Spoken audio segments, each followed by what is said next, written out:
پیر کامل قسط نمبر 5۔ یہ new year night تھی۔ نیا سال شروع ہونے میں 30 منٹ باقی تھے۔ 10 لڑکوں پر مشتمل 14-15 سال کے لڑکوں کا وہ گروپ پچھلے 2 گھنٹے سے اپنے اپنے موٹر سائیکلز پر شہر کی مختلف سڑکوں پر اپنے کرتب دکھانے میں مصروف تھا۔ ان میں سے چند نے اپنے ماتھے پر چمکدار بینڈز باندھے ہوئے تھے، جن پر نئے سال کے حوالے سے مختلف پیغامات درج تھے۔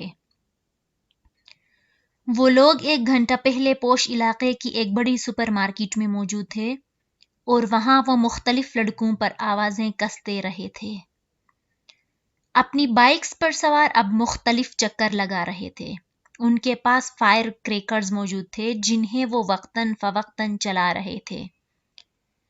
11:15 پر وہ جم خانہ کے باہر موجود تھے جہاں پارکنگ لاٹ گاڑیوں سے بھر چکا تھا۔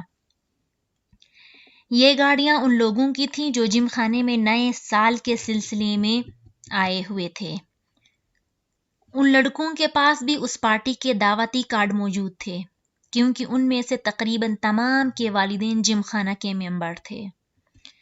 وہ لڑکے اندر پہنچے تو 11:55 ہو رہے تھے۔ چند منٹوں بعد ڈانس فلور سمیت تمام جگہوں کی لائٹس آف ہو جانی تھیں اور اس کے بعد باہر لان میں آتش بازی کے ایک مظاہرہ کے ساتھ نیا سال شروع ہونے پر لائٹس آن ہونا تھیں، اور اس کے بعد تقریباً تمام رات وہاں رقص کے ساتھ ساتھ شراب پی جاتی، جس کا اہتمام نئے سال کی اس تقریب کے لیے جم خانہ کی انتظامیہ خاص طور پر کرتی تھیں۔ لائٹس آف ہوتے ہی وہاں ایک طوفان بدتمیزی کا آغاز ہو چکا تھا اور وہاں موجود لوگ اس طوفان بدتمیزی کے لیے وہاں آئے تھے۔ 15 سالہ وہ لڑکا بھی 10 لڑکوں کے اس گروپ کے ساتھ آنے کے بعد اس وقت ڈانس فلور پر راک بیٹ پر ڈانس کر رہا تھا۔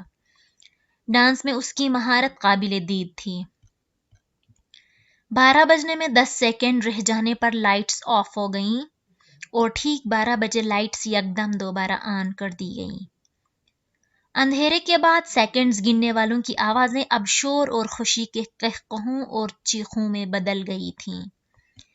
چند سیکنڈز پہلے تھم جانے والا میوزک ایک بار پھر بجایا جانے لگا۔ وہ لڑکا اب اپنے دوستوں کے ساتھ باہر پارکنگ میں آ گیا جہاں بہت سے لڑکے اپنی اپنی گاڑیوں کے ہارن بجا رہے تھے۔ انہی لڑکوں کے ساتھ بیئر کے کین پکڑے وہاں موجود ایک گاڑی کی چھت پر چڑھ گیا۔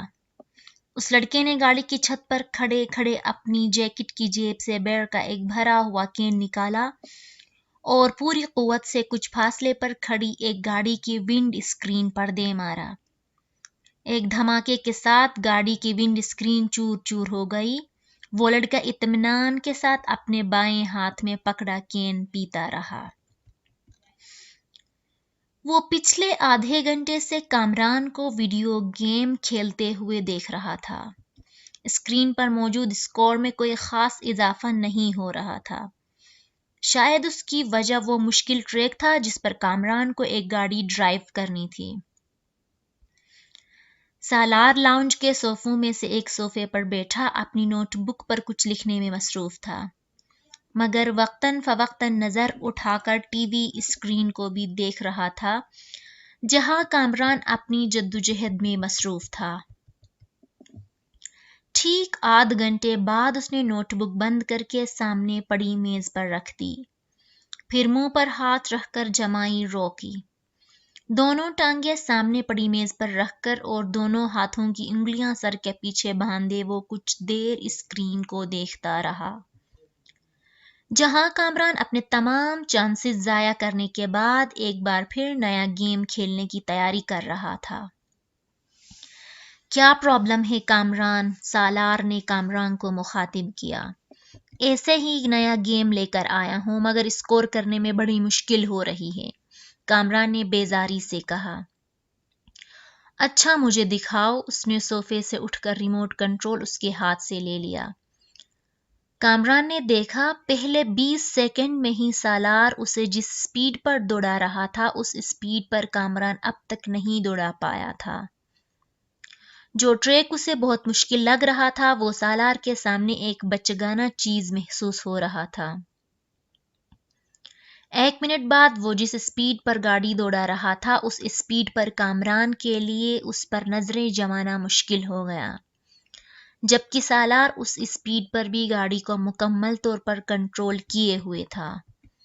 3 منٹ کے بعد کامران نے پہلی بار گاڑی کو ڈگمگاتے اور پھر ٹریک سے اتر کر دھماکے کے ساتھ تباہ کرتے دیکھا۔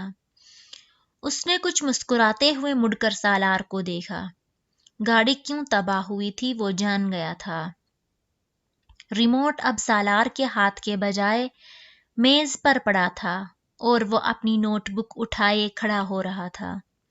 کامران نے سر اٹھا کر اسے دیکھا۔ وہ بہت بورنگ گیم ہے، سالار نے تبصرہ کیا اور کامران کی ٹانگوں کو پھلانگتے ہوئے لاؤنج سے باہر نکل گیا۔ کامران ہونٹ بھینچتے ساتھ ہندسوں پر مبنی اس اسکور کو دیکھ رہا تھا جو اسکرین کے ایک کونے میں جگمگا رہا تھا۔ کچھ نہ سمجھ میں آنے والے انداز میں اس نے بیرونی دروازے کو دیکھا جس سے وہ غائب ہوا تھا۔